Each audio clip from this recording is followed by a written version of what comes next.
রাধে রাধে, কেমন আছো সবাই? আশা করছি ভালো আছো। আমি কিন্তু বেশ ভালো আছি। আমি দেবশ্রী তোমাদের সাথে আজকে একটা ট্রেন্ডিং ভিডিও শেয়ার করব।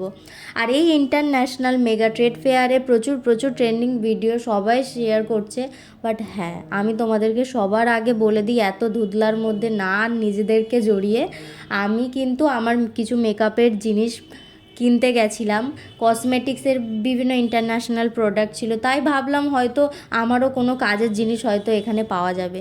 গিয়ে দেখছি এই যারা ভাইরাল হয়েছে, ড্রাই ফ্রুটসের দোকান দিয়েছে, না কিনে ভিডিও তো বানিয়েই যাচ্ছে মানুষ, রিলসটাকে ভাইরাল করে দিচ্ছে নিজের প্রোফাইলে। কখনো 1%ও ভিউজ হতো না, রিচ হতো না, সেখানে এখন 13, 14, এমনকি 1 মিলিয়ন ভিউজও চলে যাচ্ছে। যাই হোক, কারোর মুখ দেখিয়ে যদি কারোর ভিউজ কামানো যেতে পারতো, তাহলে ওই একদিনের জন্য একটা ভিডিও করে মানুষ ভাইরাল হয়ে যেত, এত খাটতে হতো না আমাদের মতো।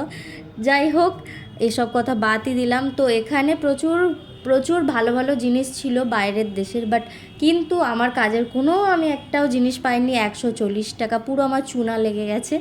তো যেহেতু দুজন গেছিলাম, 70 টাকা করে টিকিট ছিল। তো শুধু ক্যান্ডি 500 টাকা, 250 ক্যান্ডি।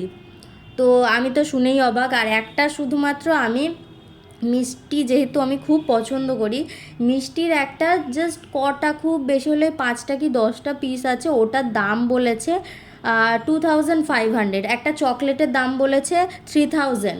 বাট মানে মাই গড, মানে এরকমও লেভেলের রিচ হতে পারে মানুষ? তো আমার কাছে নেই ভাই, আমি ভিখিরি।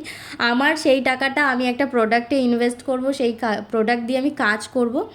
এই যে মিষ্টি, এই মিষ্টিটাতেই ওই ওরকমই দাম বলেছিল। বাতি দাও।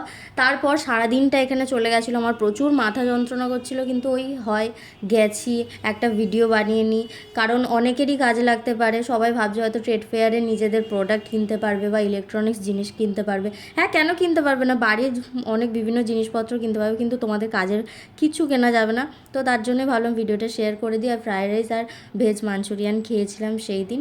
আর এরকম ভিড় ছিল, এরকম মানে জীবনে বোধহয় আমি রাস্তায় এরকম ভিড় পাইনি। মানে ট্রাফিকের জ্যামও বোধহয় কম থাকে। তো লাস্টে যাওয়ার সময় তো বেশ ভিড় ছিল। তারপর একটা আইসক্রিমকে ভিডিওটা আমি কমপ্লিট করি।